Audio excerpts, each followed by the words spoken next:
Boa noite, sejam muito bem-vindos à Igreja Red. Que alegria para nós recebê-los aqui nesse dia especial, dia em que estamos celebrando essas mulheres tão especiais, que são um presente de Deus, um instrumento da graça de Deus nas nossas vidas, as mamães. Eu sou muito grato a Deus pela mãe que Ele me deu e também pela minha esposa, que é mãe, uma excelente mãe da Mel.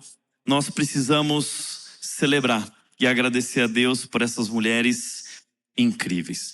Hoje nós continuamos a nossa série de mensagens chamada Relacionamentos Confusos, mas Essenciais. Na semana passada nós começamos essa série de mensagens falando sobre 6 verdades fundamentais a respeito das nossas relações. Verdades confrontadoras, verdades inconvenientes até, mas verdades transformadoras. Eu quero apenas recapitular para que estejamos alinhados na nossa perspectiva a respeito dos relacionamentos. Eu quero resumir dizendo e lembrando que nós fomos criados para os relacionamentos. Nós somos criados por um Deus que é um ser relacional e que se relaciona com o Filho, se relaciona com o Espírito Santo.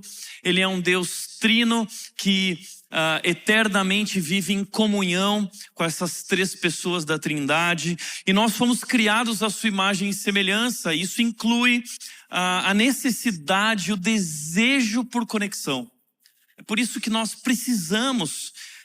ansiamos por conexões profundas. Nós somos criados assim, está no nosso DNA, está registrado na nossa alma.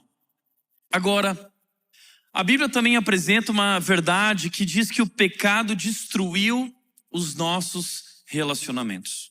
O pecado, ele nos afastou de Deus. E ao nos afastar de Deus, ele destruiu todas as nossas relações, a nossa relação com o próximo, a relação com o cônjuge. Ou seja, o pecado tornou os nossos relacionamentos difíceis. Por isso, todos os relacionamentos são difíceis. E onde mora o problema? O problema não é o outro.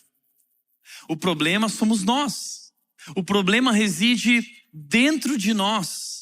O problema é o pecado que nos tornou autocentrados, seres extremamente egoístas, curvados na direção de si mesmos, orgulhosos.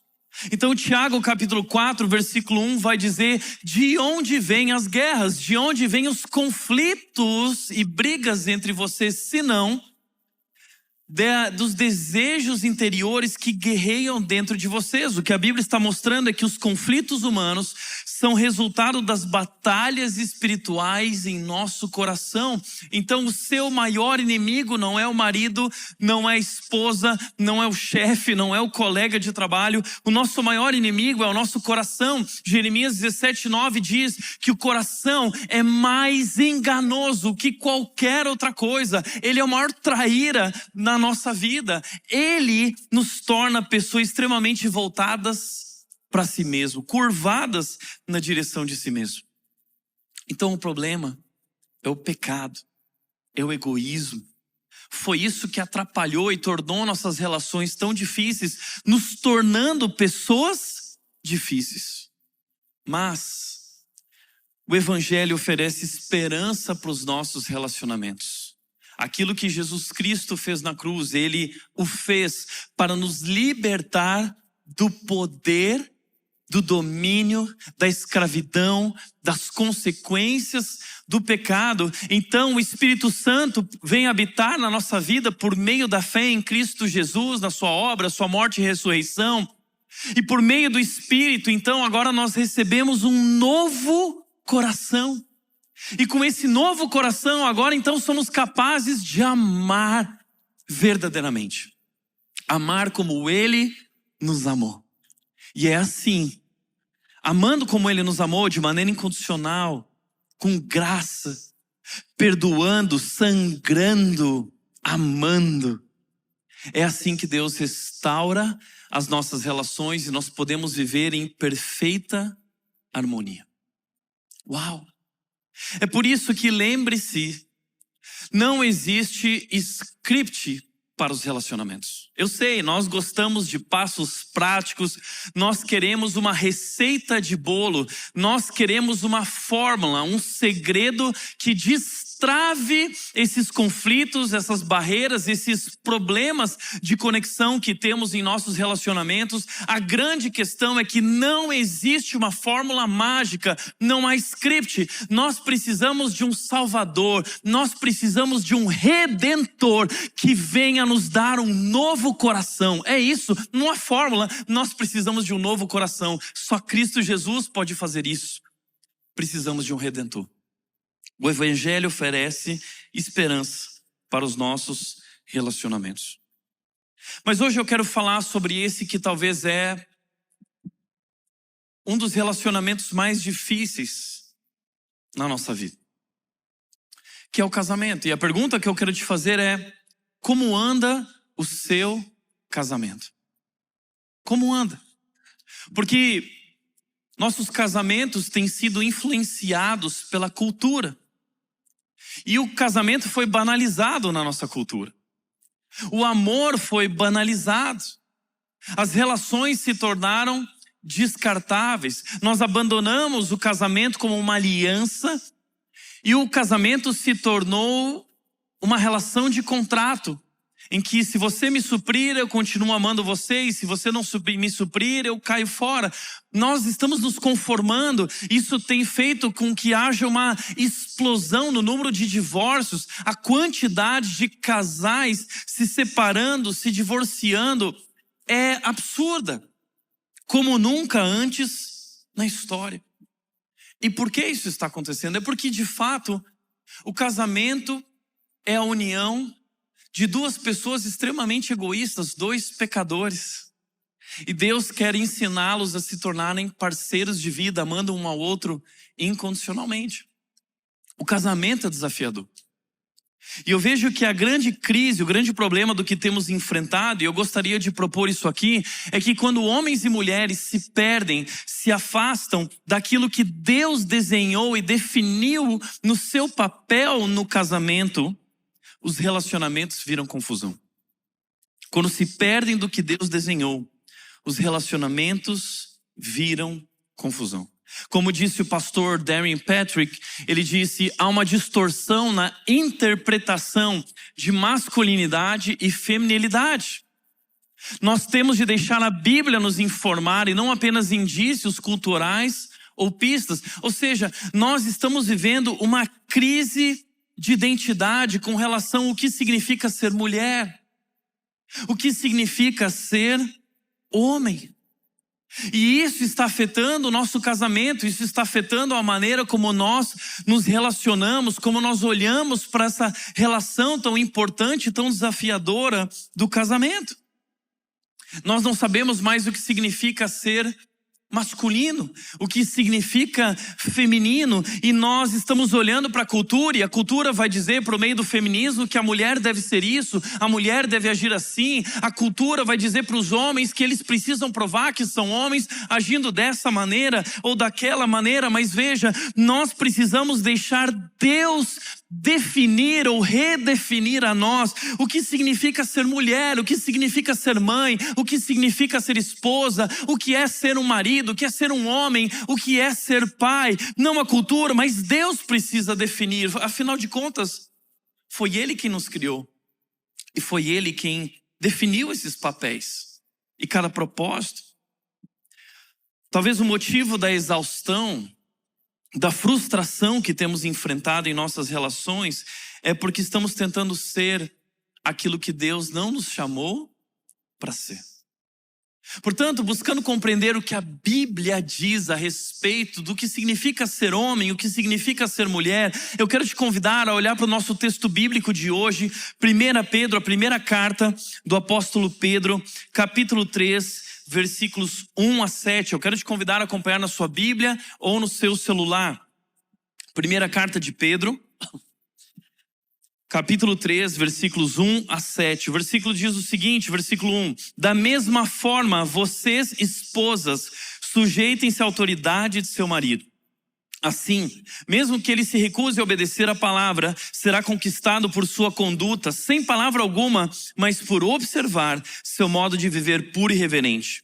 Não se preocupem com a beleza exterior obtida com penteados extravagantes, joias caras e roupas bonitas. Em vez disso, vistam-se com a beleza que vem de dentro e que não desaparece, a beleza de um espírito amável e sereno, tão precioso para Deus. Era assim que se adornavam as mulheres santas do passado. Elas depositavam sua confiança em Deus e se sujeitavam à autoridade do marido. Sara, por exemplo, obedecia a Abraão e o chamava de Senhor. Vocês são filhas dela quando praticam o bem sem medo algum. Da mesma forma, vocês, maridos, honrem sua esposa. Sejam compreensivos no convívio com ela, pois ainda que seja mais frágil que vocês, ela é igualmente participante da dádiva de nova vida concedida por Deus.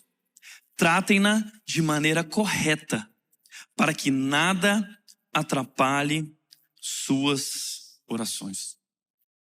Pedro está trazendo orientações às esposas e aos maridos, definindo papéis e a identidade de cada um. Mas para que você entenda qual é o objetivo de Pedro, eu quero te mostrar o contexto dessa carta. Pedro escreve essa carta a cristãos que estão sendo perseguidos e eles se espalharam. Diferentemente de hoje, naquela época ser cristão era muito difícil.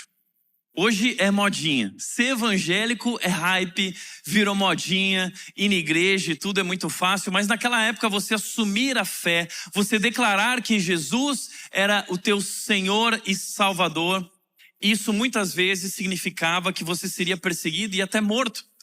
Cristãos eram colocados em arenas diante de César para negar Jesus, senão eles seriam devorados por leões e tigres, e muitos cristãos foram mortos.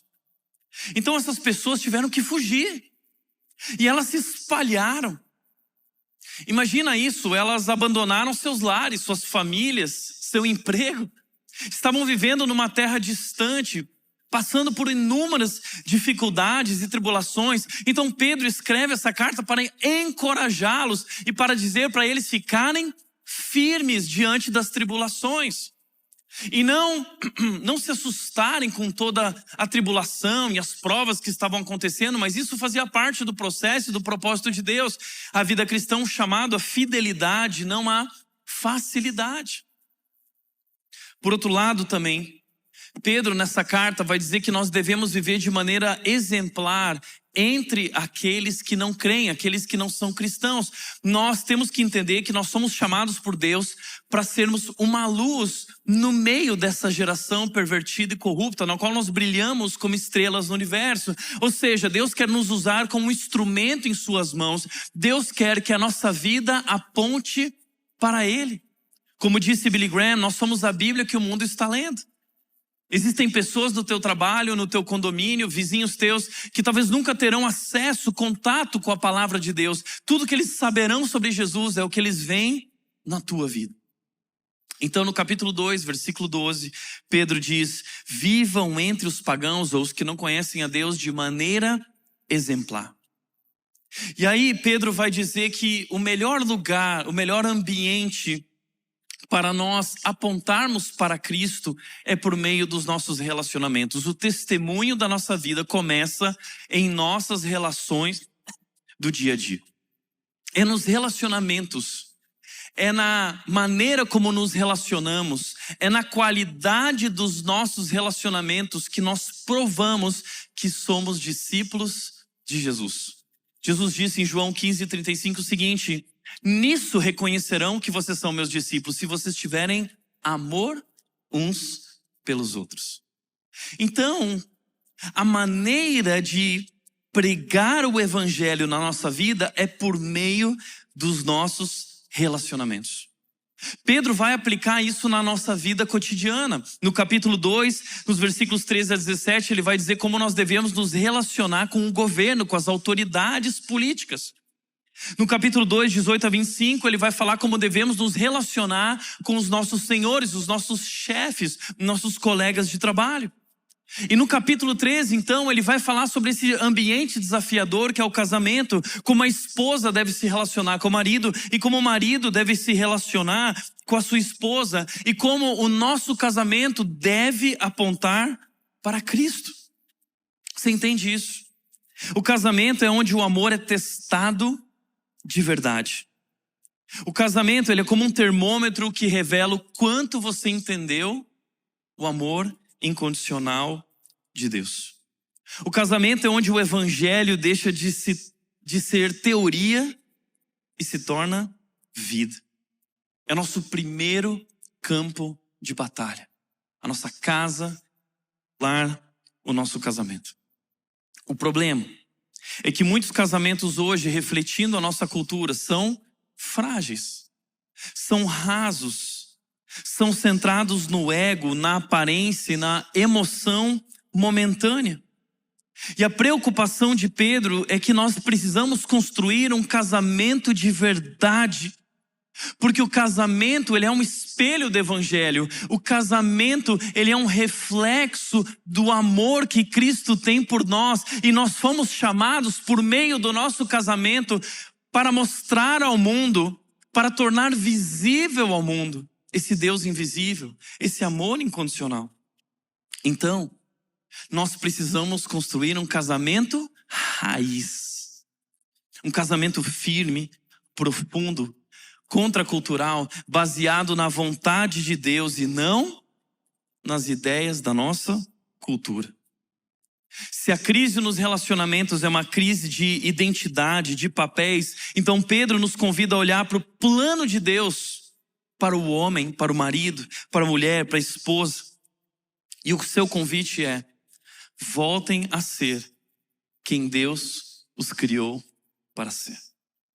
Eu quero então hoje te mostrar na carta de Pedro, nesse trecho, 3 atitudes de uma mulher raiz primeiramente, 3 atitudes de uma mulher de verdade, de acordo com aquilo que Deus definiu como o papel da mulher e da esposa, e depois 3 atitudes de um homem de verdade, um homem raiz. Primeira atitude de uma mulher raiz, ela troca imposição por influência. Ela troca reclamação, pressão, por uma vida intencional e exemplo. O texto bíblico diz, 1 de Pedro 3:1, da mesma forma vocês esposas sujeitem-se à autoridade de seu marido. Eu lembro que há muito tempo atrás a Nath contou para mim que estava fotografando um casal. E o padre que estava realizando a cerimônia, no meio da cerimônia, disse o seguinte: olha, sabe esse negócio de que a mulher deve se sujeitar ao marido? Isso caiu por terra.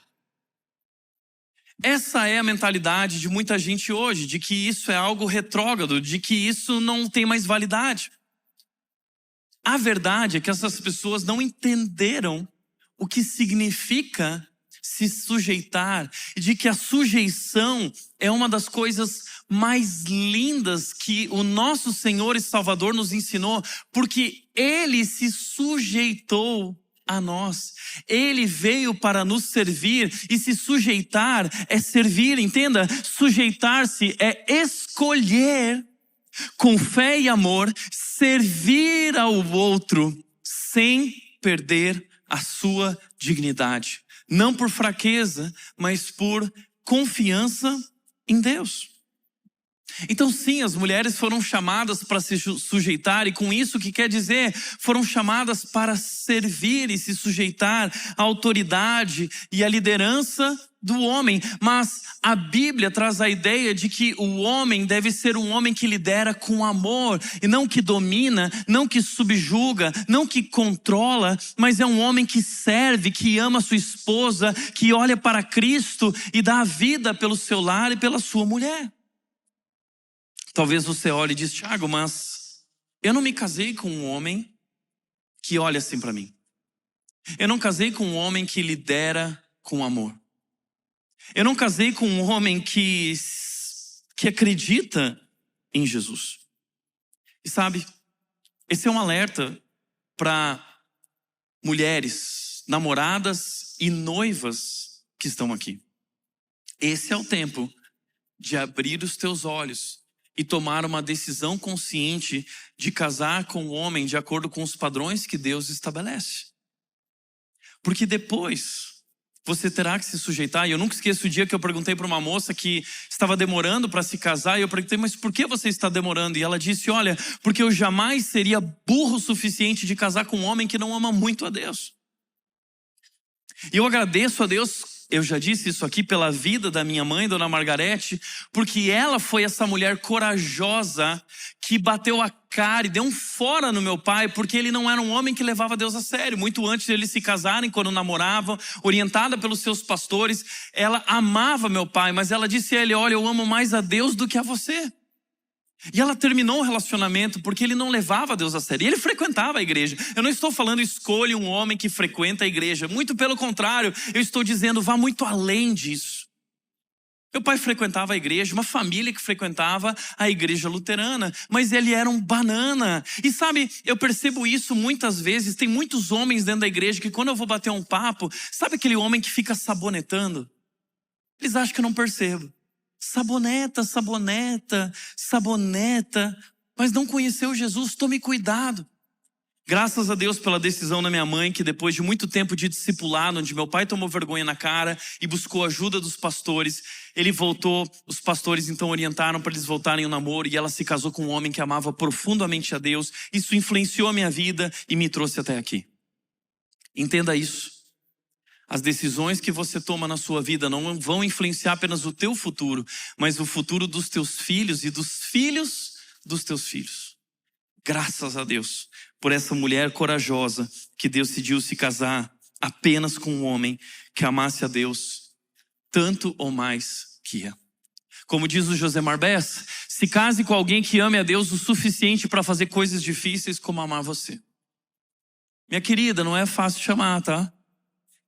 Não é fácil chamar. Então escolha um homem que olha para Cristo. E aí sim ele vai entender que ele tem um chamado para te amar incondicionalmente. Mas o texto continua dizendo, assim, mesmo que ele se recuse a obedecer a palavra, talvez você se converteu, você já era casada, você se converteu e ele não, e ele vive sabonetando, talvez ele até te acompanha na igreja, mas ele não é um homem que se submete a Deus, ele não é um homem que busca ter um relacionamento com Jesus por meio da sua palavra, e ele vive uma vida que não se parece com a vida de um cristão. Ele se recusa a obedecer a palavra. O que você deve fazer? Você deve ficar falando no ouvido dele, pressionando ele, coagindo ele. Não, Pedro diz o seguinte, ele será conquistado por sua conduta, por seu exemplo, sem palavra alguma. Não fica chateado comigo, fique chateado com Pedro, ok? Mas por observar o seu modo de viver puro e reverente. Primeira coisa que a mulher raiz, ela usa a força do exemplo para transformar o seu lar. Ela sabe que uma vida de integridade, ela sabe que o exemplo é uma força poderosa para influenciar a sua casa. Provérbios 14:1 diz que a mulher sábia edifica o lar, mas a insensata o destrói com as próprias mãos ou com as próprias palavras. O que Provérbios está dizendo é que as mulheres, elas têm um poder sobrenatural de construir ou destruir o seu lar. Elas têm esse poder de influenciar positivamente o ambiente da sua casa, os filhos, a relação conjugal, ou influenciar negativamente. Como você tem usado essa influência? Para construir ou para destruir? A mulher sábia, ela tem uma vida intencional. Ela brilha por meio da sua mansidão com autoridade espiritual. A mulher raiz é uma mulher que influencia sem precisar gritar, sem precisar manipular, sem precisar controlar. Sabia disso? Você pode transformar o ambiente da sua casa, o seu casamento e a sua família sem precisar controlar as pessoas. Mas tem mulheres que elas querem controlar o jeito como o marido fala, o jeito que ele crê, o jeito que ele anda, o jeito que ele dirige, o jeito que ele se veste. Né? É quando a gente casa que a gente descobre que a gente fez tudo errado a vida inteira. A gente respira errado, a gente dorme errado, a gente toma banho errado, a gente caminha errado, a gente faz tudo errado. Muitas mulheres que querem que as coisas sejam feitas do seu jeito e querem mostrar que dão conta de tudo e são capazes de tudo. Então elas carregam tudo sozinhas, mas vivem esgotadas. Elas tomam a frente do lar, mas elas perdem a paz. E diante de todos, elas transmitem a imagem de que dão conta. Mas muitas vezes, no silêncio do quarto, elas estão chorando desesperadamente. Então muitas mulheres são tomadas por esse orgulho de querer que as coisas sejam sempre do seu jeito. Sabia disso? Isso é um enorme orgulho. E eu gostaria de usar aqui uma citação da Yasmin Fleming, que é uma psicoterapeuta cristã, e ela disse o seguinte: o meu jeito é melhor, está apoiado em um enorme orgulho, a ilusão de que só você sabe fazer direito. Isso é uma ilusão. Isso não é sobre liderança, isso é sobre controle. Ela continua dizendo: o verdadeiro amadurecimento é perceber que o outro pode ter um jeito diferente, talvez não tão veloz quanto o seu, e ainda assim eficiente, que ninguém precisa controlar você e que ceder não é fraqueza, é humildade. Seu lar não precisa de uma chefe, precisa de uma mulher sábia que sabe ceder sem perder a sua força. Então, a mulher sábia é uma mulher que impacta o seu lar com coerência e não com cobrança. É uma mulher que ganha o coração do marido com postura e não com pressão. Ela sabe que a paciência é mais poderosa que a razão. Então ela não quer ganhar discussão. Ela quer ganhar o coração. Ela é intencional. Ela sabe o poder que a paciência e o exemplo da vida dela tem. Mas tem mulheres que não sabem e não são sábias. Então elas se deixam controlar por seus sentimentos e elas não param de falar, de reclamar. Você já viu mulher reclamona? Isso não é novidade dos nossos tempos. Olha o que o sábio de Provérbios disse sobre as reclamonas. Provérbios 27, 15 e 16. A esposa remungona é como gotejar de uma torneira pingando. Pim, pim, pim. Tem coisa mais chata do que isso. Você não consegue fazê-la parar e dela não consegue escapar. É terrível viver na casa da mulher briguenta, reclamona. E aí muitas mulheres nesse momento que estão sendo confrontadas, elas vão dizer: não, mas não sou eu. Algo toma conta de mim, são os meus hormônios, é a TPM. E muitos lares vivem debaixo desse período do mês que é um período infernal, né? Em que os demônios deixam o inferno e eles tomam conta das nossas esposas. E as mulheres usam muitas vezes a TPM como desculpa. Veja, você não pode usar a TPM como desculpa para sua grosseria. Hormônios podem oscilar, mas caráter não oscila. Deixa eu usar a palavra da Yasmin nesse sentido. TPM não é licença para grosseria, não é passe livre para machucar, gritar e desprezar. Hormônios oscilam, mas caráter não pode oscilar. E ela continua dizendo: você não pode usar o seu corpo como desculpa para ser emocionalmente responsável. Tá sensível? Ok. Tá irritada? É real. Maturidade é sentir tudo isso e ainda assim decidir controlar como age e como ama. Vá ao médico, faça os ajustes necessários.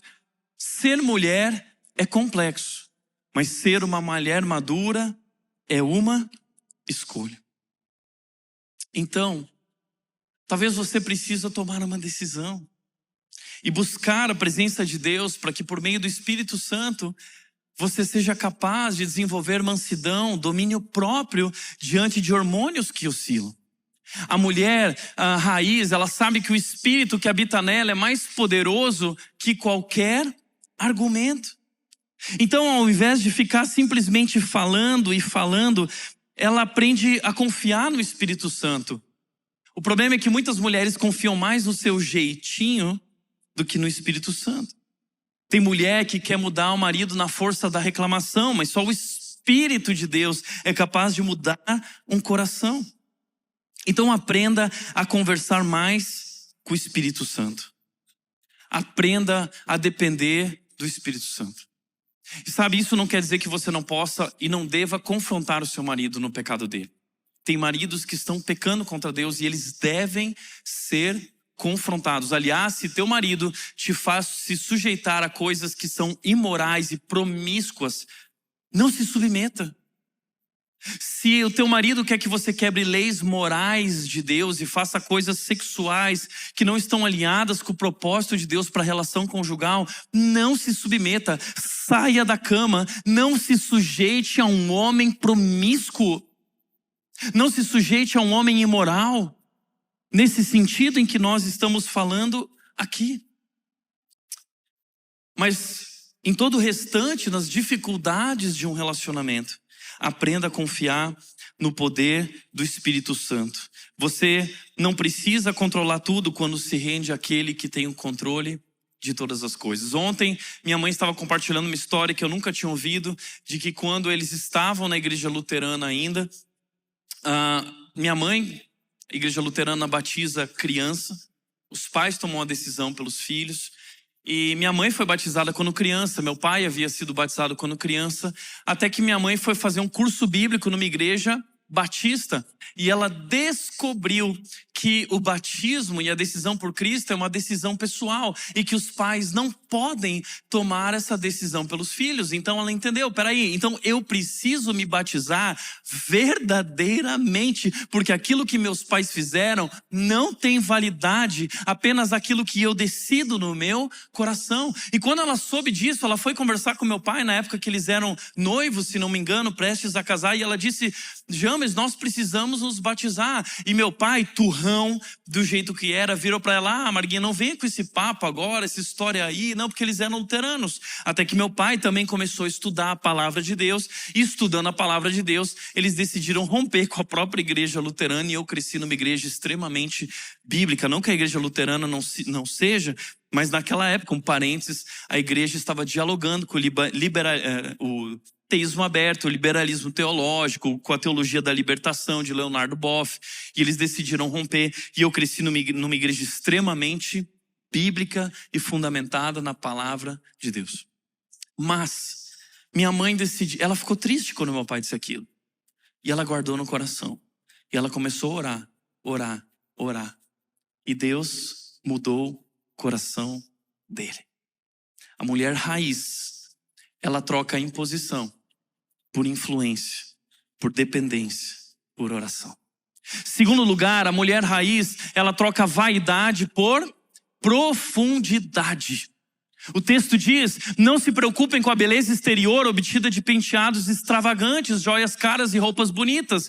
Vejam, esse é um problema de milenar, onde as mulheres muitas vezes dedicam mais atenção à questão exterior, tentando ser amadas e ser aceitas por meio das roupas que vestem, dos penteados que haviam na época, cheio de joias, e era assim que os homens olhavam para elas e lhes davam valor e atenção. Mas Pedro diz, ao invés disso, ao contrário, que a sua beleza esteja no ser interior, que não perece, beleza demonstrada no espírito dócil e tranquilo, o que é de grande valor para Deus. O que é um espírito dócil e tranquilo? É um espírito que não vive em guerra, que está curado, é um espírito seguro, é uma mulher que está firme em Deus, porque ela sabe quem ela é e ela não precisa provar nada para ninguém. Ela sabe o valor que ela tem ao olhar para a cruz. Ela ouve a voz de Jesus que diz: você é minha filha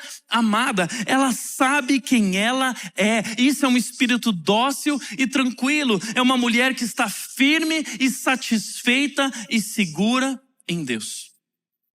Então a mulher raiz, ela tem a sua beleza não no filtro, mas no fruto do Espírito. A sua beleza está na alma. A sua beleza não está no espelho, mas no seu espírito. O fruto do Espírito. A sua beleza não está na maquiagem, mas na sua maturidade, na sua sabedoria. Entenda. O mundo grita, cuide do corpo. Deus sussurra, cuide do coração. Não é errado cuidar do corpo, mas a obsessão pelo corpo revela o abandono da alma. E nós estamos vivendo hoje um tempo em que há essa obsessão das mulheres. Não é errado você se submeter a procedimentos estéticos, não é errado você querer se vestir de uma maneira bacana, nenhuma dessas coisas são erradas, mas quando elas tomam o nosso coração, quando elas se tornam prioridade, quando nós investimos mais nisso do que no nosso relacionamento com Deus, quando nós gastamos mais tempo no salão de beleza do que no Red College, estudando a palavra de Deus e buscando conhecer o que Deus tem a dizer sobre nós, sobre nosso papel, sobre nosso plano e missão de vida, significa que nós abandonamos aquilo que é mais importante. Então, a beleza é enganosa, diz Provérbios 31:30, a formosura é passageira, mas a mulher que teme ao Senhor será elogiada, será reconhecida. A beleza dessas mulheres que estão vestindo isso passa, isso é efêmero. Mas a mulher que investe em maturidade, ela vai ser reconhecida. Não é feio envelhecer. Feio é envelhecer e não se tornar madura. E hoje, muitas mulheres que depositaram toda a sua satisfação no corpo ou na beleza, estão entrando em crise, porque há uma força que todos nós seremos influenciados e afetados por ela, que é a gravidade, meu amigo. A gravidade vai afetar tudo e todos aqui. Uma hora tudo vai cair. E hoje em dia existem médicos que estão avançando nos procedimentos estéticos, e a nova moda agora é, você arrebenta toda a sua cara, estica ela, né? As pessoas chegam na igreja assim com a cara esticada, oi pastor, tudo bem? E não tem nenhum problema você fazer isso. Mas cuidado. Não se deixe influenciar por essa cultura que diz que o mais importante é o que está fora. O seu valor não está na sua beleza exterior, mas no seu caráter. Muitas mulheres hoje estão exaustas tentando parecer perfeitas nas redes sociais, por meio da sua performance, por meio da sua estética. Segundo lugar, é uma mulher que não se molda pelo Instagram, mas se molda pela palavra de Deus. Ela quer se parecer com Cristo e não com as influencers. Ela está preocupada em se parecer com Cristo e não com as influencers. Ela quer saber não o que as influencers estão dizendo, ela quer saber o que Deus está dizendo. Então ela estuda a palavra, ela conhece a palavra de Deus, ela valoriza o que Deus tem a dizer e ela estabelece as mulheres corretas como a referência verdadeira para a vida dela. Portanto, como diz 1 de Pedro 3,5, pois assim era quem também costumavam adornar-se as santas mulheres do passado, cuja esperança estava em Deus. Pedro está dizendo, olhe para as mulheres certas, as mulheres santas do passado, pois a esperança delas não estava no seu corpo, a esperança delas não estava na sua carreira, a esperança delas não estava em um relacionamento, a esperança delas não estava em um homem, não estava em um filho, a esperança delas estava em Deus. Elas devem ser a tua referência. Portanto, a pergunta que eu quero deixar é, você molda a sua vida por qual modelo de mulher? Você está olhando para Sara, esposa de Abraão? Você está olhando para Débora? Você está olhando para Maria, mãe de Jesus, uma mulher incrível? Ou você está olhando para Cíntia Chagas? Qual é o teu modelo de mulher? Porque aquilo que você estabelece como modelo, a tua referência, vai te moldar. Terceiro lugar, ela não depende de curtidas, ela não depende de validação masculina, ela não é movida a postar para chamar atenção, ela não é um produto sensual, ela é uma mulher espiritual. Ela também não vive se comparando ou tentando parecer perfeita, ela vive livre sendo quem Deus a chamou para ser. O foco dela não está em outras mulheres, mas em Deus. Quantas mulheres vivem se comparando o casamento, comparando os filhos, comparando o corpo, comparando a saúde, comparando o que tem, o que não tem. Entenda, a comparação rouba a paz que a fé traz. Muitas mulheres estão exaustas porque estão tentando ser aquilo que Deus nunca pediu. Por isso, pare de correr atrás de amor e aceitação. Viva como quem já é amada e aceita por Deus. Entenda, Deus não espera que você seja uma mulher incrível, a mulher ideal. Deus só quer que você seja fiel a quem Ele te chamou para ser. Terceiro lugar, a mulher raiz, ela troca medo por confiança. O texto bíblico diz, essas mulheres santas do passado, depositavam a sua confiança em Deus e se sujeitavam à autoridade do marido. Toda mulher precisa de segurança. Já ouviu isso? Isso é verdade. As mulheres precisam se sentir seguras. O problema é que elas buscam a segurança muitas vezes em coisas erradas. Elas buscam a segurança nesse corpo perfeito. Elas buscam a segurança na aceitação do marido e na opinião dos outros. Elas buscam essa segurança por meio de uma carreira bem-sucedida hoje, por meio de bens materiais. Elas buscam essa segurança de muitas maneiras. Onde está a sua segurança? Onde está a sua confiança? Você deposita em um homem, em um marido, em um filho, uma família, em um futuro? Ou ela está depositada apenas em Deus, aquele que cuida de você, aquele que te criou, aquele que tem um plano para a tua vida? Então a mulher raiz, ela é uma mulher que não é guiada pela insegurança, mas ela é guiada pela fé. Muitas mulheres têm sido levadas pelo medo de ficar sozinha, medo de serem rejeitadas, medo de perder o controle, medo de serem abandonadas. E o diabo aproveita essa fragilidade e ele atua onde? Na mente das mulheres, semeando mentiras na sua mente, no seu coração. E muitas mulheres começam a deixar esses pensamentos tomar conta da sua vida. E elas começam a enlouquecer, elas começam a pirar, elas começam a ter muita dificuldade, porque elas começam a alimentar esses pensamentos e essas vozes, quando ela deveria, na verdade, rejeitar esses pensamentos e submeter cada pensamento, submetê-los e deixá-los cativos à palavra de Deus e ouvir a única voz que importa, a voz que diz que você é amada, a voz que diz que Deus tem um plano perfeito na sua vida. Então, a mulher raiz, ela confia no que Deus disse e não nos pensamentos que surgem na sua mente e não no que ela sente. Ela não anda por emoção, ela anda por convicção.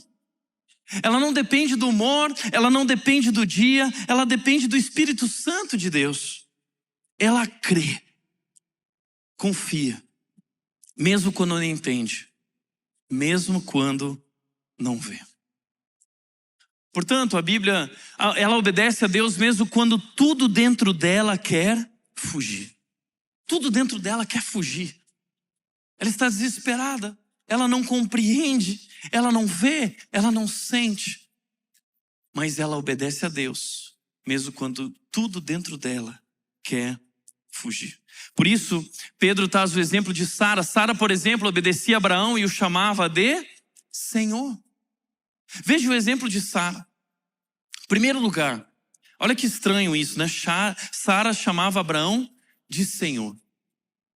Isso não quer dizer que você precisa chamar teu marido de Senhor, tá? Hoje eu vi muitos maridos que me mostraram, que mandaram mensagem para a esposa: a partir de agora eu quero que você me trate assim, Senhor.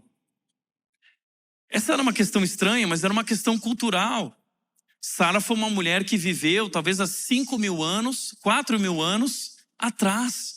Naquela cultura, era a maneira como uma mulher deveria tratar o seu marido, chamando ele de Senhor. Eu nunca esqueço, quando eu estava no seminário, eu participava, era próximo de uma família de missionários, e esse missionário chamava sua esposa de irmã, e a esposa dele chamava o marido de irmão. Era a coisa mais estranha do mundo: irmão, irmã, pra cá. Não significa que você precisa chamar o seu marido como Senhor. Sabe o que isso significa? Significa que você deve respeito ao teu marido, independente de quem ele é. Efésios 5:33 diz: portanto, volto a dizer, cada homem deve amar, o homem deve amor à esposa, e a esposa deve respeito ao seu marido. O que Pedro está dizendo é que Sara respeitava o seu marido, apesar das suas falhas. O texto diz: vocês são filhas dela quando praticam o bem sem medo algum. Então, o que significa ser filha de Sara? Significa escolher obedecer a Deus e fazer o bem, mesmo quando seu marido, sua família ou situação parecem não merecer. Deixa eu te falar uma coisa, talvez você pense assim: ah não, mas para Sara era fácil. Ela era casada com Abraão, o pai da fé. Ah, meu amigo, mas o pai da fé pisou muito na bola. O pai da fé era cheio de falhas. Abraão era um banana, Abraão era um medroso, ele tinha medo, e ele entregou a própria esposa para salvar a pele dele 2 vezes, quando ele passou pelo Egito, e se não me engano pela terra dos filisteus, o faraó e o rei Abimeleque. Então ele chegou lá e ele disse assim: não, Sara não é minha esposa, Sara é minha irmã. Isso era uma meia verdade. Ele estava se omitindo, ele estava tentando proteger a própria pele dele para que não tomassem Sara e matassem ele. Então ele abandonava Sara, deixava que os homens tomassem Sara. E Deus ia lá, repreendeu o faraó, repreendeu Abimeleque, e por meio deles repreendeu Abraão. Como você se sentiria se teu marido fosse um banana diante de outros homens e te entregasse para eles? Esse é Abraão. O homem que depois também teve uma filha com uma serva de Sara. E essa serva ficava esfregando na cara de Sara: ó, eu sou mulher de verdade porque eu dei um filho pro teu marido e você não é capaz de dar um filho para ele. O que você acha que passava na mente de Sara a respeito do seu marido? Você acha que era fácil para ela? Mas Sara o chamava de Senhor, o respeitava, e escolheu obedecer a Deus e fazer o bem, mesmo quando o seu marido não merecia. Ela permaneceu, não porque ele merecia, mas porque ela confiava em Deus. Não era uma submissão cega, era uma fé consciente. Ela sabia quem cuidava dela. Portanto, a mulher raiz é a mulher que aprendeu a descansar naquele que é soberano, naquele que tem o controle de todas as coisas. Ela sabe que não está sozinha. Você não está sozinha nessa luta, nessa guerra, nesses conflitos. Deus vê você, Deus vê tuas feridas, Deus vê tuas cicatrizes, Deus vê tuas rachaduras, Deus vê tuas lutas mais profundas. Ele te vê, você não está sozinha. A cura é quando nós aprendemos a confiar em Deus e não no marido, não nos filhos, não nas circunstâncias, não nos sentimentos. Fé não é sobre ser forte o tempo todo, é sobre saber quem te sustenta. A mulher raiz é aquela que parou de tentar dar conta de tudo e começou a descansar em quem dá conta.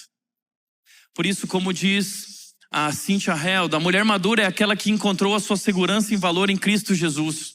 Em razão do amor, soberania e providência de Deus, ela não precisa de pessoas ou coisas para sentir-se valorizada ou amada. Agora ela é livre para amar e servir, porque ela pode confiar que o seu Pai Celeste, Ele vai suprir cada uma das suas necessidades. Uau! Que desafio, não? Mas agora você pode sossegar que chegou a vez deles. Respira um pouco agora. 3 atitudes do homem raiz. Se prepara, meu irmão. É a palavra de Deus. Primeiro lugar, ele troca indiferença por honra. Da mesma forma, diz o versículo 7, vocês, maridos, honrem sua esposa.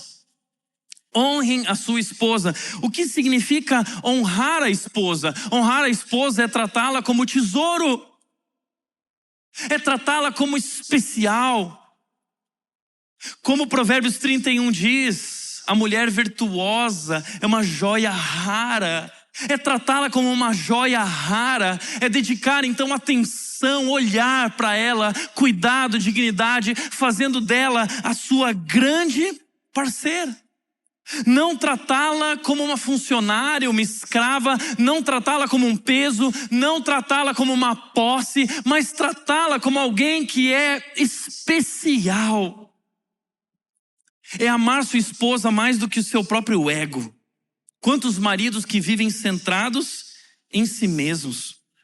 É cuidar dela com intenção, não por obrigação. É proteger ela emocionalmente. É estar presente, ouvir, conversar, se importar. É ser parceiro na vida e na fé. Não só um colega de teto.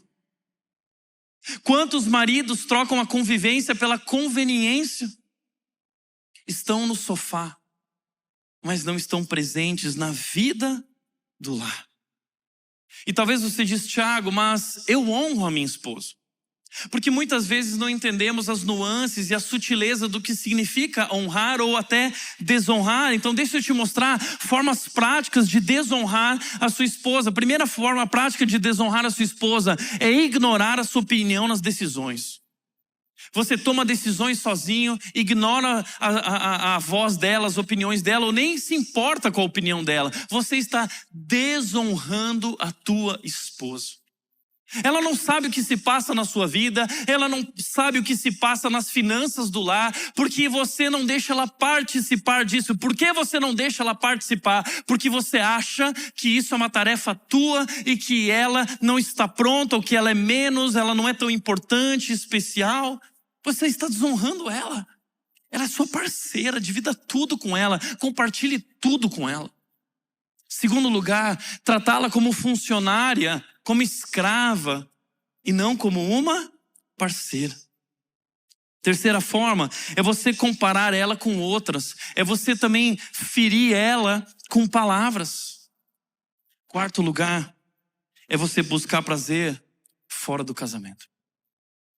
Essa é uma maneira de desonrar a sua esposa e desonrar a aliança que você fez com Deus. Buscar prazer fora do casamento é cuspir na aliança que você fez com Deus.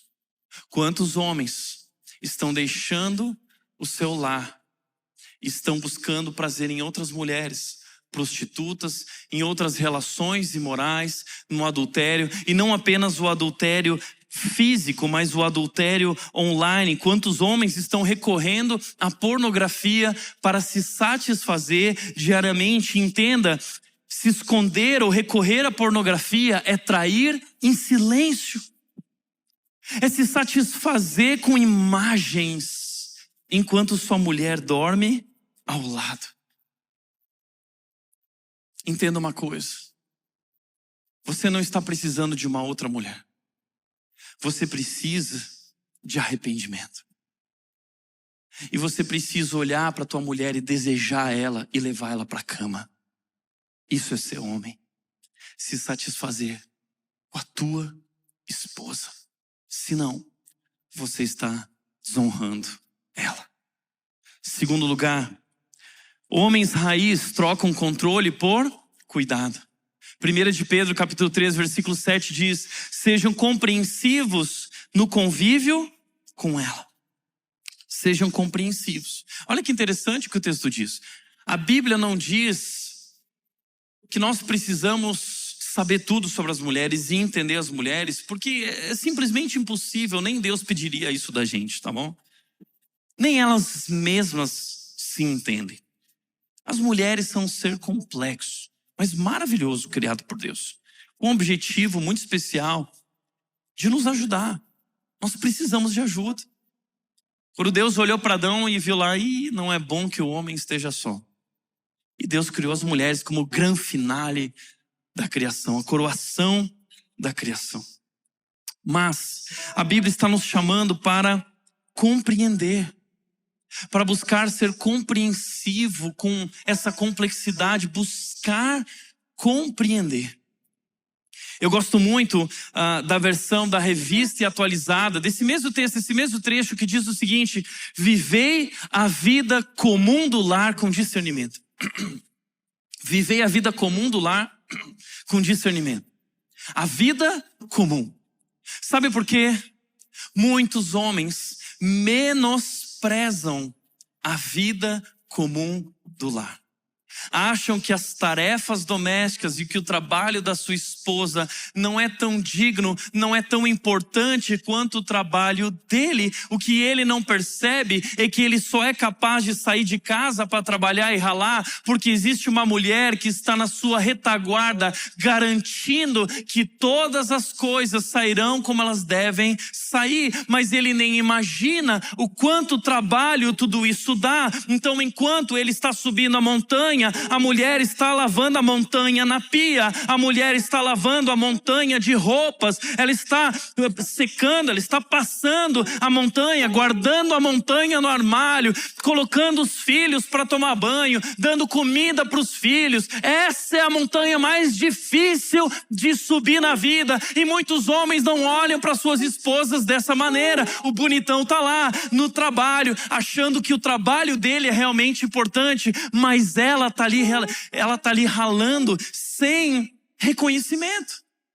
No final do dia, você tem um tapinha nas costas do teu chefe, você tem o salário na tua conta, você tem o bônus, você tem férias, mas ela nunca tira férias, ela não tem salário, ela não tem bônus, ela não tem tapinha nas costas, mas ela está ali ralando e dando a vida dela por você. Então olhe para a vida dela e agradeça a Deus e reconheça o trabalho que dá a vida comum do lar. A vida comum do lar. Nada é mais importante do que isso. Valorize o que tua esposa faz.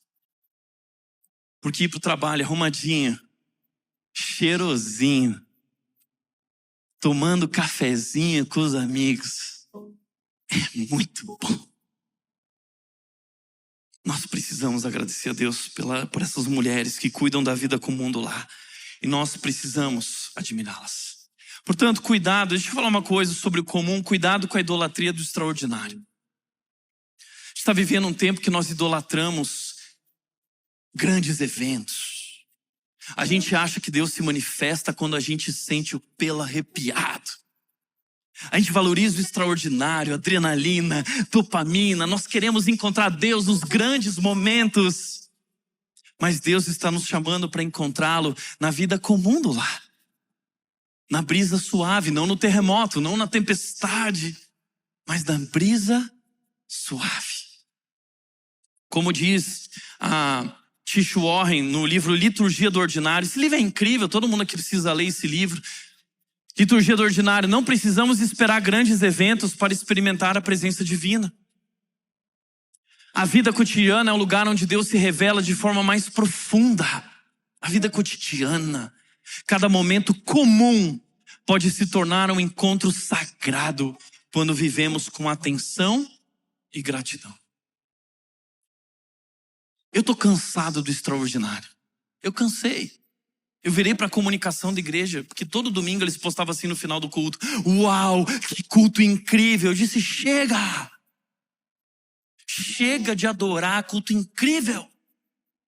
Vamos voltar para o ordinário, para o comum. Hoje nós vamos postar assim: hoje tivemos um culto comum.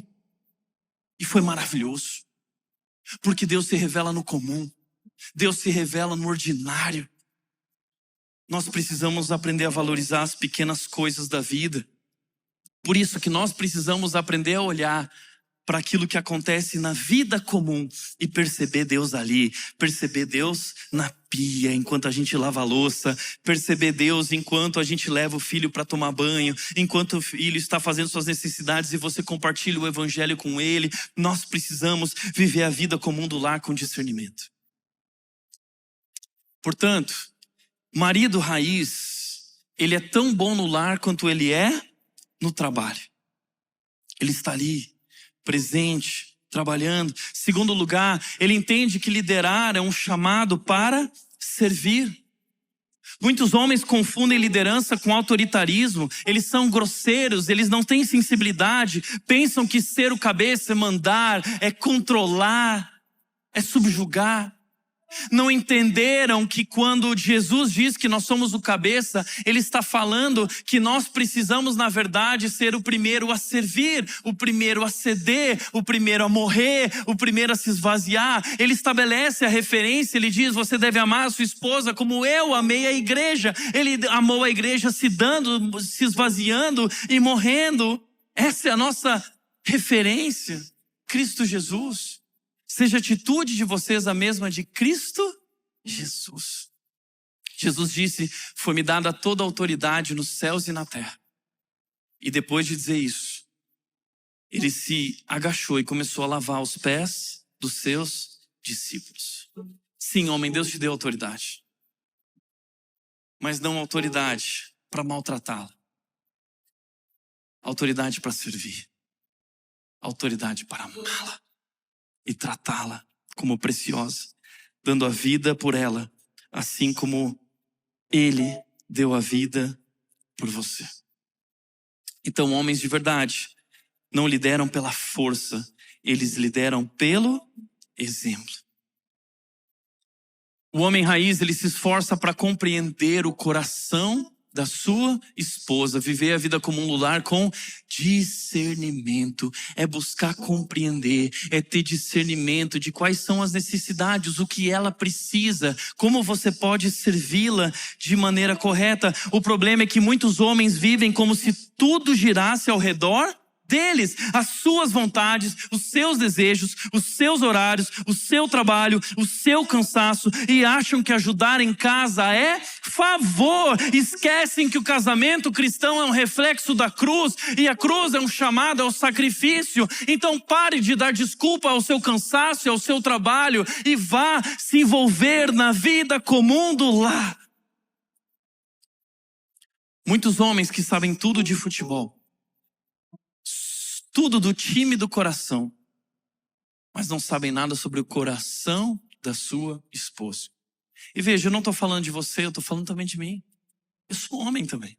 Eu tenho essas dificuldades. Você sabe que eu sou apaixonado pelo Esporte Clube Internacional. Eu também sei tudo sobre o Inter, ouço podcast sobre o Inter. Esses dias eu tomei uma da minha esposa. Porque eu estava assistindo o jogo e ela foi tão querida, deixou eu assistir. Toda hora ela passava: como tá, amor? Como tá, amor? Só que o Inter estava perdendo, eu fui ficando irritado, né? Até que ela estava na cama e ela me esperou e eu cheguei na cama e ela falou: e aí, como terminou? Perdeu? Eu respondi resmungando: aham. Daí ela falou: eu sinto muito, amor. E eu falei assim: eu só não quero mais falar sobre isso. Meu amigo, nessa hora, ela virou e disse o seguinte: sabe o que é? Você anda off, você só pensa no Inter. Quantos de nós somos assim? Nós precisamos conhecer o coração delas, ouvir mais elas, e talvez menos podcast sobre o nosso time do coração, mas mais podcast, os podcasts dela. Quando a gente chega em casa, ela tem um podcast, não é? A gente tem que aprender a ouvir esse podcast. Quantos homens estão online, mas emocionalmente off? São provedores, mas não são parceiros. Estão presentes no cômodo, mas não presentes no coração dela. O homem raiz sábio é aquele que tem discernimento, que busca compreender, que ouve, percebe, se importa. Ele não se acomoda, ele se envolve e ele conquista sua esposa com amor. 1 Pedro 3,7 diz: pois ainda que seja mais frágil que vocês, ela é igualmente participante da dádiva da nova vida concedida por Deus. Ela é mais frágil, mas ela é igualmente participante da dádiva de nova vida concedida por Deus. O que significa isso? Frágil não significa inferior, significa que ela é mais delicada. Significa que ela é preciosa, significa que ela é diferente. Como disse John Stott, porque foram criados por Deus com dignidade idêntica, homens e mulheres devem se respeitar, amar, servir e não desprezarem mutuamente. Porque foram criados como seres complementares, devem reconhecer suas diferenças e não tentar eliminá-las ou usurpá-las um do outro. Sabe como essa relação entre dois seres completamente diferentes pode dar certo? Só existe uma maneira. Para essa relação se tornar uma relação saudável, é necessário, em primeiro lugar, conversas difíceis. Segundo lugar, conversas difíceis. Terceiro lugar, conversas difíceis. Quarto lugar, conversas difíceis. Quinto lugar, conversas difíceis, conversas difíceis, conversas difíceis, conversas difíceis. E uma conversa difícil começa com aprender a ouvir. Mas nós homens não queremos, não é? A gente não quer conversa difícil, a gente não quer DR, a gente não quer tratar a relação. E a gente não percebe que o maior privilégio é ter uma mulher que quer falar conosco.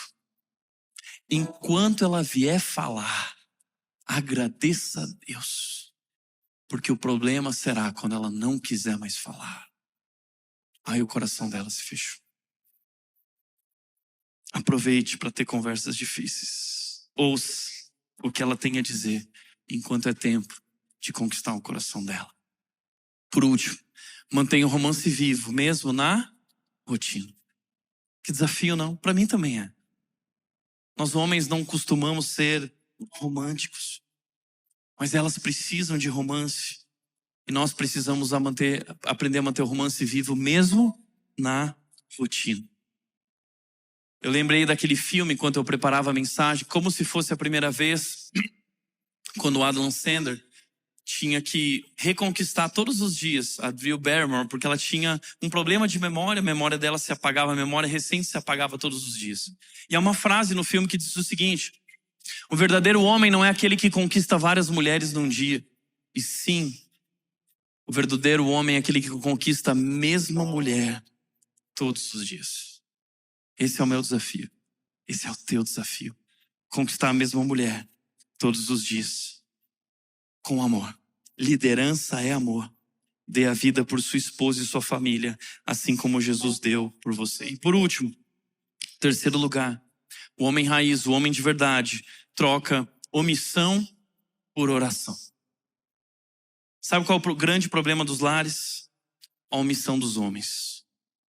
Essa é a maior causa da desordem nos nossos lares e famílias hoje. Homens omissos. Esse problema vem desde Adão. A omissão de Adão, presente no momento ao lado de Eva, liderando sua vida, reflete hoje na nossa liderança dentro dos nossos lares. Mas Deus está procurando homens que pastoreiem suas casas através de uma liderança espiritual. Por isso o texto diz o seguinte: tratem-na de maneira correta. Tratem sua esposa, presta atenção nisso agora. Tratem-na de maneira correta, para que nada atrapalhe as suas orações. Primeira coisa, a Bíblia está dizendo que um homem de verdade, ele lidera a sua casa de joelhos dobrados. É um homem que ora. Oração não é coisa de mulher, oração é coisa de homem, de macho.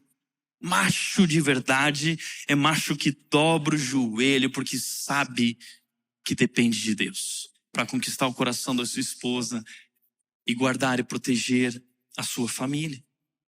Um homem de verdade é o homem que não terceiriza o cuidado espiritual da sua família. Ele não terceiriza para a escola cristã, ele não transfere para a igreja, ele não transfere para os outros. Ele assume a responsabilidade de ensinar a palavra, de influenciar os filhos a caminharem nos caminhos do Senhor. Entenda isso, homem. Sua casa não precisa só de dinheiro, sua casa precisa de direção espiritual. A sua família tem um pastor, você é o pastor deles. Eu sou pastor desse grande rebanho, mas você é o pastor da tua casa. E a palavra de Deus não pode estar aberta só nessa casa, precisa estar aberta na tua casa. Orar não é algo que acontece só nessa casa, precisa acontecer na tua casa. Cantar músicas e louvores a Deus não pode acontecer só nessa casa, precisa acontecer na tua casa. Os seus filhos te seguem, você é o exemplo deles, você é o pastor deles. Não se esconda atrás do cansaço. Depois de um dia duro de trabalho, não se esconda. Assuma o seu papel espiritual. Terceiro lugar, é um homem que sabe, o homem raiz de verdade, é um homem que sabe que maltratar a esposa é ofender o próprio Deus. Você entende isso? Entenda isso agora. Tratar mal a esposa é ofender o próprio Deus. Veja o que o texto diz. O que significa para que nada atrapalhe as suas orações? Como assim atrapalhe as suas orações? Sabe o que isso significa literalmente? O homem que maltrata a sua esposa perde o acesso a Deus. O céu se fecha para o homem que maltrata uma mulher. Deus não derrama mais bênçãos sobre a tua vida. Por isso talvez hoje você está se questionando: o que está acontecendo na minha vida? As coisas não estão caminhando. Sabe por que as coisas não estão caminhando? Porque Deus não te ouve mais enquanto você não aprender a ouvir ela. Se você não ouve ela, Ele não te ouve. O céu se fechou para você, meu amigo. Você ofendeu o Deus Criador. Arrependa-se, quebrante-se e peça perdão a ela e a Deus. Deus está dizendo: eu me importo com o jeito como você trata ela. Eu me importo. Eu não ouço você se você não ouve ela. Entenda, o seu relacionamento com Deus é afetado por como você trata a sua esposa. Foi Jesus quem trouxe elas de volta para o palco da história, para o palco da redenção. Jesus nasceu de uma mulher chamada Maria. A primeira testemunha da sua ressurreição foi uma mulher, a primeira missionária da igreja cristã. Deus se importa com elas. Ele ama elas. Ele deu a vida por elas. E se você maltratar alguma delas, você vai se ver com Deus. O céu vai se fechar. A casa vai cair. Ou talvez a casa já caiu. Portanto, o homem raiz, ele vive como quem um dia prestará contas a Cristo. Porque ela é uma esposa temporária para você. Ela não é tua. Ela é dele. Ele te emprestou para que você cuide dela. Para que você ame ela. Para que você sirva a ela. Para que você santifique ela por meio da tua direção espiritual e apresente ela um dia a Ele. Está aqui, Cristo. A esposa temporária que o Senhor me deu, eu devolvo para ti.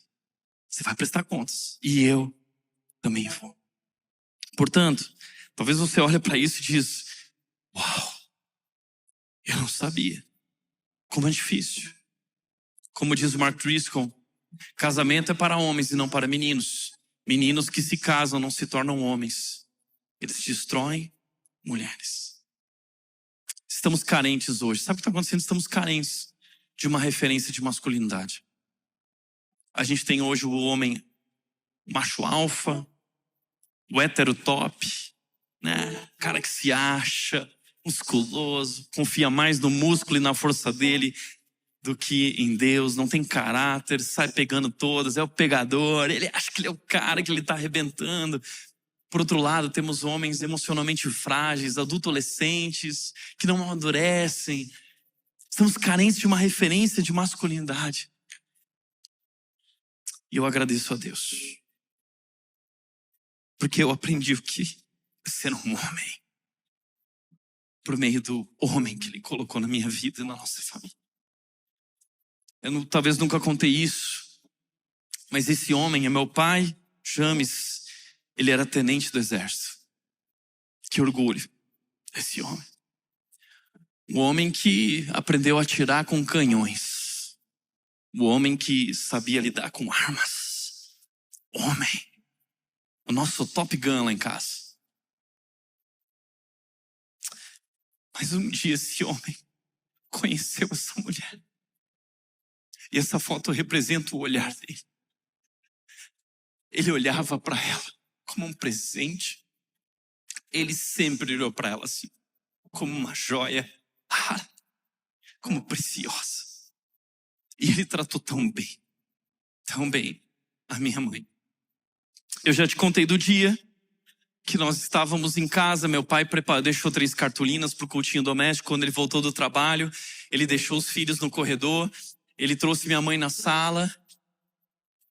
E ele deixou minha mãe no trono, colocou minha mãe no trono, que era a poltrona lá de casa, e ele disse: venham os súditos da rainha. Nós tínhamos preparado as cartolinas com Provérbios 31:30, com a coroa, e nós entramos então com o cartazinho, né, com a coroa, e nós coroamos a rainha do nosso lar. Ele não só tratou ela como preciosa, mas ele nos ensinou a tratá-la como preciosa.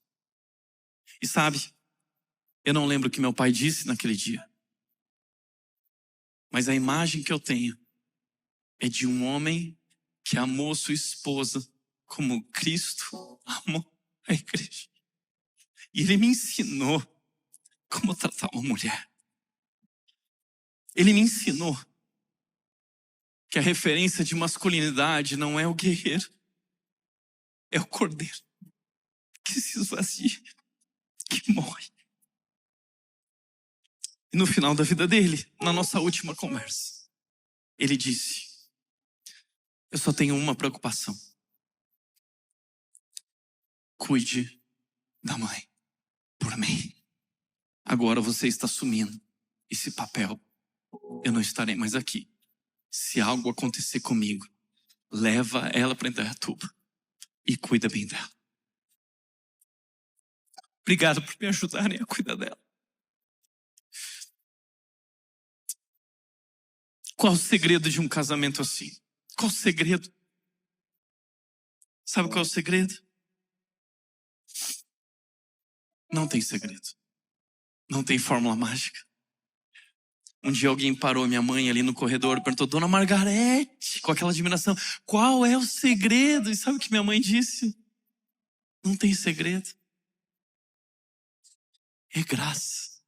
Deus derrama graça todos os dias para a gente perdoar, para a gente amar, para a gente recomeçar. Não tem fórmula. Nós precisamos de um Redentor. Por isso, eu encerro com o versículo do casamento dos meus pais. Era um quadro na sala da minha casa, no centro, no núcleo da nossa casa, estava esse versículo, Salmo 31:3. Porque tu és a minha rocha e a minha fortaleza, por causa do teu nome, tu me conduzirás e tu me guiarás. Sabe qual é o segredo? O segredo é Cristo Jesus. Só Cristo Jesus pode transformar duas pessoas egoístas em parceiros de vida, ensinando eles o que significa servir e amar incondicionalmente. Somente Cristo Jesus pode fazer isso em nossas vidas. Esse é o segredo. O segredo é Cristo Jesus. Portanto, mulheres, olhem para Jesus, descansem na soberania de Deus, voltem à influência do Espírito. Homens, olhem para o Cordeiro, voltem ao chamado da honra, deem a vida por sua família e por sua esposa. Nós precisamos voltar aos nossos papéis, precisamos voltar ao projeto inicial, nós precisamos voltar para Cristo, a rocha, a nossa fortaleza, aquele que nos guia, aquele que nos conduz. Cristo Jesus, o Redentor, é o segredo do casamento e de nossas famílias. Amém? Feche teus olhos.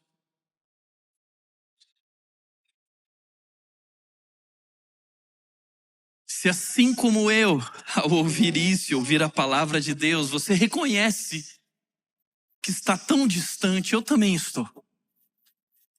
Eu quero te dizer que esse é o momento de se derramar. E confessar. E clamar. E dizer, Deus, eis-me aqui, outra vez. Diante de ti eu abro meu coração. Escuta o meu clamor. Eu preciso de ti. Pai querido, eu quero orar por cada casal, cada homem, cada mulher, cada família. Nós queremos hoje, nessa noite, nos render a ti. Não somos capazes. Nós precisamos de ti. Precisamos de um redentor. Precisamos de um novo coração. Precisamos do teu Espírito sendo derramado diariamente. Precisamos experimentar a tua graça para aprendermos a amar como o Senhor nos amou e perdoar diariamente e recomeçar quantas vezes for preciso. Por isso nós encerramos essa noite assim, cantando, clamando, se derramando. Vem Jesus, vem Espírito, transforma a nossa vida. Em nome de Jesus, amém.